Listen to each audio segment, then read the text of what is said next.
Toby. I'm a co-owner of this barbershop right here at Rio Drive, Premium Blends. We have two locations. The first one's in National City Boulevard. The second one is obviously here in Rio Drive. And the way this came about is I've just been in my friend's ear, my friend Marco. I've been in his ear for a long time. I've always wanted to be a business owner, and I think that barbershops are one way to go to create a different source of income. So this spot finally became available. One day Moses was driving through here and he saw the for sale sign, and he sent me a picture of it. And as soon as he sent me the picture of it, I went ahead and sent that picture over to Marco. And when he got it, I didn't even tell him where the location was. He immediately asked me, "Hey, is that the spot on Rio?" And I said, "Yeah, that's the spot on Rio." So he asked me to get the information, so I did. 2 days later, Marco came in and talked to the owner at the time, and he told us the offer. We came back a couple of days later together. We had a meeting, the three of us, and we gave him a counter offer, and he accepted it. And ever since then, this location has been ours.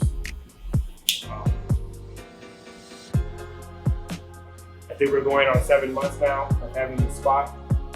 So it's just one of those things that I've been fortunate to just have in my life. I know that my biggest thing on an everyday basis is to continue to give. In the Bible, it says to give and then to receive. So before I even had this barbershop, I enjoy giving back to my community. I remember the way that I was growing up, and it was tough at times. My biggest thing is Thanksgiving and Christmas, and I remember my mom taking us to places to go get free turkeys, free Christmas gifts and stuff like that. So I always tell myself, the day that I grow up and I'm in a position to be able to give back, which is those things for Thanksgiving, Christmas, and back to school, that I was going to do so. And ever since I got saved, ever since I started going to Hard Rep Church and getting in touch with my brothers there, I've been encouraged to continue to give. And this is just one of those things that God gave me for, I guess I would say, my obedience. So it's just a blessing. And then we also have a clothing brand, the Unassailable company. That story always kind of trips me out. So the story on that one, I remember driving with my boy Marco again. We were driving, just got off the 805 freeway. We were in front of the McDonald's. And that morning I had just finally read that word for the first time. So that word unassailable, which means unable to be attacked, questioned, or defeated, was on my mind like the whole morning. And I remember getting off the freeway and we were in his car, he was driving, and I told him, "Hey man, I'm gonna make a clothing company. And I'm gonna call it Unassailable Company. And it's gonna be a faith-based clothing brand." And my boy was just encouraging me. He's like, "Do it, you should do it." And that was like in August, probably July. And then the next month, which is August 11th of 2019, I got baptized at Heart Revolution Church. And since then, I've just been, whatever God puts in my heart, I just act out. I just don't even think about it. I just do it. And one of those days, I guess 2 weeks later after I got baptized, I go to the gym. And I see this guy that I've always seen at the gym before, but I never talked to him. I didn't know his name. I didn't know who he was. But for some reason, God told me, go pray for him. And I didn't want to do it. I was new to my walk. So I thought it was weird. I'm like, who goes up to a stranger and just asks him, like, "Hey, can I pray for you?" Like, that's weird. I thought it was weird. So for a little bit, I fought it off. I was lifting weights. I was like feeling, just go away. And it wouldn't go away. I felt like Jesus was just like in front of me, like, "I thought you said you were going to be more obedient." So that's when, I just said, "You know what? I'm going to go do it." So I went up to the guy, introduced myself, and I just say, "Hey, man, can I pray for you?" And he accepted it. And I prayed for him, and just having a small conversation with him, I found out that he had cancer. and he was going through it, going through the chemo, going through losing friendships at the time because obviously his life had changed. So his friends and his boys are just like, hey, you're MIA, you know, what's happening, where you at? So, and after I prayed for him, I got his phone number. I stayed in touch with him for a little bit. And every time I would see him, he would always remind me of that day, of me going up to him and praying for him. And he shared with me that that morning that I prayed for him, he was watching a video on YouTube that will pray for you in time of need. And that same day, a stranger, which was me, went up to him and prayed for him. And that's when I told him, I'm like, that moment was supposed to happen because my flesh didn't want to do it, but my spirit knew that it had to happen. So it happened. And that was that. You know, I would see him every now and then at the gym, acknowledge each other. And we always felt like there was a bigger reason as to why we met each other, but we just didn't know, you know. Until December 21st, I'm sleeping. 1:32 in the morning, I wake up with the idea for the clothing brand. The name, trademark, LLC, who I'm going to market, how I'm going to sell it, what's going to be my approach, what's my customer base, how I'm going to create the Instagram page, what's the look that I was going for. All this information was popping into my head, and I thought it was crazy. So at 1:32 in the morning on a Monday night, in my couch, awake, on my phone, writing down all these notes. Next morning, which is Tuesday morning, I get to my classroom, and instead of reading my emails and answering emails and started grading assignments, I started writing a business plan for the clothing brand. So I ended up writing a 7-page business plan that had from beginning to end. I knew exactly where I wanted to go. I felt like God just like uploaded all that information into my head. So that same day, my business plan is done. I'm like tripping about the whole thing. I can't believe I have all that information.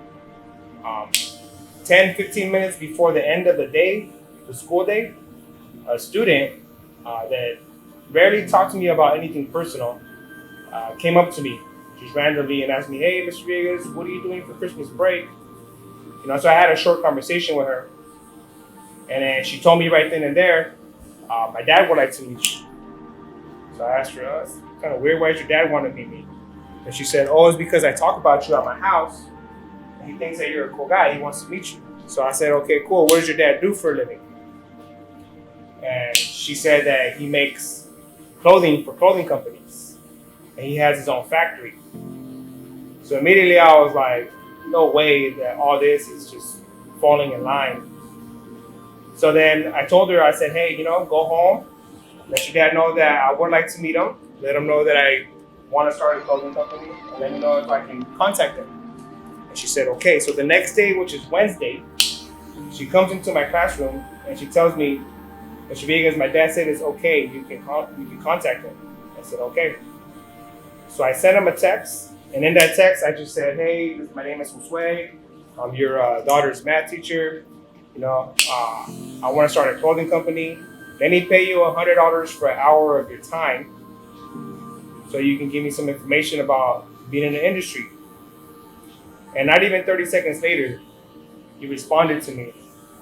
And he said, man, don't even worry about the money. Just come to my house. Here's my address. Come on Thursday at 8 o'clock.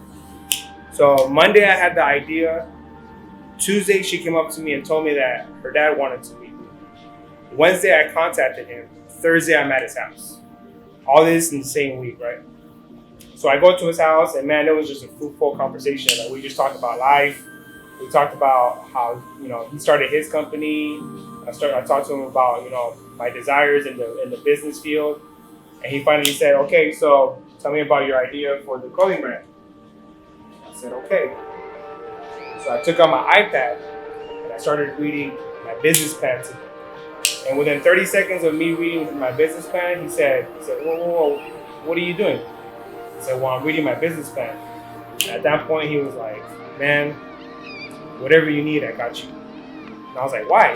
He said, man, I've been doing business with companies that have been around for 2-3 years, and they still don't have a business plan. He's like, You already have a business plan. It just shows me that you are willingly you're desiring this, you want it, so I want to help you succeed. And I said, all right, cool. Like, you're tripping me out, right? So at this point, I'm leaving his house, driving home, and I get the idea for this commercial. So then I start thinking to myself, all right, I need somebody that can shoot some good video with quality sound that will make my stuff just look legit.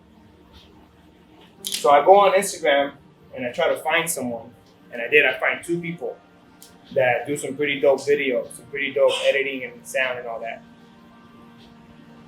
I hit them both up. One of them never responds, and the other one, come to find out, he can do some solid editing on the video, on commercials. He does solid photography. He does all these things. And come to find out, it's the same guy that I prayed for at the gym that had cancer. So when I got in touch with him and we started talking, we both couldn't believe it. That at the end of the day, I was going to need his resources to help me with starting a clothing company. So to this day, he does all my pictures, he does all my videos, he does all my sound. And to this day, my mentor, my business mentor, is my student's dad that has a company to manufacture all the clothes. And as you can see right here, I have all the shirts and the jackets and the sweaters and the hats, and he makes all that stuff for me. And for the barbershop, I have shirts too, and he makes all that stuff for me as well. So that for me is a huge gift that God gave me, because before I got saved, none of that was happening. Nothing similar to that was happening to me. And I think that being saved allows me to understand that it's nothing that I'm doing, but it's just the grace of God upon my life, just continuing to give to me. And because he gives me so much, I'm going to continue to give back to my community, to my church, to my boys, to my family, in any capacity that I can.